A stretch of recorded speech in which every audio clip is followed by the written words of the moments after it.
famine, by the mid-1970s, the Somali Democratic Republic seemed close to conquering them all. Under its authoritarian president, Siad Barre, the country appeared to have wealth, progressive infrastructure, adequate food, and a high standard of education and medication. Strategically situated on the Horn of Africa, it was being wooed by the Soviet Union, China, and the USA. The enterprising Somali population, a beautiful race descended from Arabs and North Africans, were quick to turn this aid into progress, for although mostly nomadic, they were good at business and adapting to new ways. In the late 19th century, the capital, Mogadishu, its name meaning seat of the Shah in ancient Persian, was being considered by the colonial powers. They all had designs on this region, commanding the southern approaches to the Suez Canal and important sea routes along the east coast of Africa. It was an easy takeover, for the Somali elders were happy to recommend being under the protection of any nation offering friendship, a characteristic which would one day prove a destructive cocktail.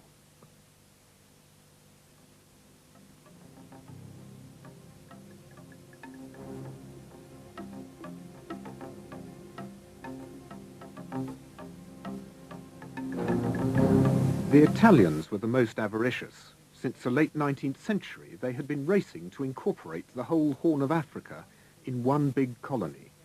Eritrea was already under their influence. However, France took the northwest around Djibouti, Britain the north, and the Italians the south, by far the biggest and most productive part. So southern Somalis learnt Italian and Italian commercial, legal and political practices, and in the north they learnt English and adopted British practices.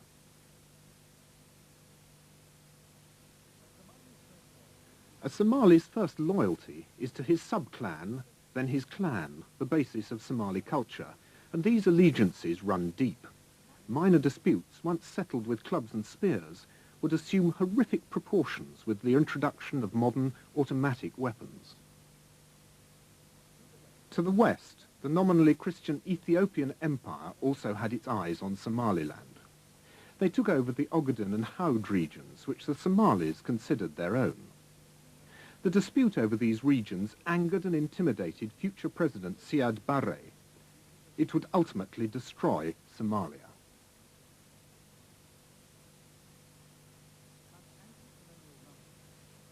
But anti-colonial rumblings had started long before his birth, and being a Muslim country, it was religion which started them in 1898. Mohammed Abdullah Hassan, dubbed the Mad Mullah by the British troops, declared a jihad against the Christian invaders from Europe and Ethiopia. A master tactician, he could not be defeated. He died in the influenza epidemic of 1920, shortly after British bombers destroyed his fort at Telle. The dream of a united Somalia temporarily died with him. With Somali resistance broken, the Italians developed plantations around the only two areas where there are permanent rivers, the valleys of the Shabelle and the Juba. Vast quantities of bananas, sugar and cotton were soon being exported to Italy under preferential financial deals. By the 1970s, bananas alone contributed 35% of Italian Somaliland's export earnings. The British, however, were less inclined to invest in a protectorate which they saw mainly as a source of food for their more important garrison across the straits in Aden. In August 1940, the Italians captured British Somaliland, but 7 months later, Commonwealth forces retook the territory, gaining Italian Somaliland, the Haud, and the Ogaden in the process. Most of the nation was now united, even if under the British. A regenerated mood of national awareness was soon disappointed. Once again, the Ogaden was the cause. Ernest Bevin, the British Labour Foreign Secretary, wanted Somalia to remain united, under the British, of course. Emperor Haile Selassie, not unsurprisingly, demanded in 1949 that the area be returned to Ethiopia. The US, wanting a base in Eritrea, agreed. The UK gave the region back, and the UN ruled that Italian Somaliland be placed under a UN trusteeship for 10 more years, administered by Italy. Somalia was once again divided. The UN were to play another indeterminate role in Somalia over 40 years later. In 1960, the two colonies became independent, and on the 1st of July that year, united to become the Republic of Somalia. At last, there was a prospect of a united, prosperous country, run by the Somalis themselves. But many Somalis had divided loyalties between clans, generations, and colonial influences.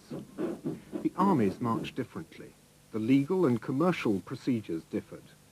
And what would the official language be? Not Somali, there was no alphabet. English, Arabic, or Italian? Adan Abdul Osman and his Prime Minister, Abdul Rashid Ali Sharmake, began to lay the framework for what would become a successful democracy. It worked.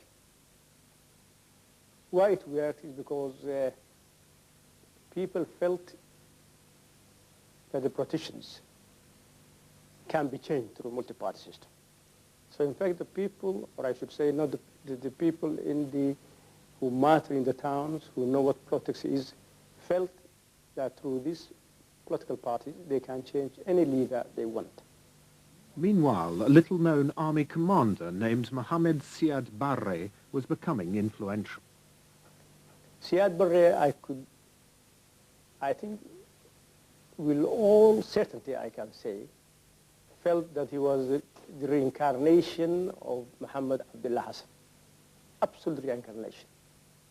More elections took place in 1968, won by Sharmake, an almost unique instance of a constitutional change of power in post-colonial Africa. It could not last. In 1969, President Sharmake went on a mercy mission to the northeast. He never returned. When a head of state is assassinated, it is very rare that there is not a political motive or a political explanation, but it may be well below the surface. It may be obscured because of the interests of the parties or the importance of the parties concerned. It's easy to believe the current story that a demented soldier made a decision unrelated to political reality for personal or local reasons.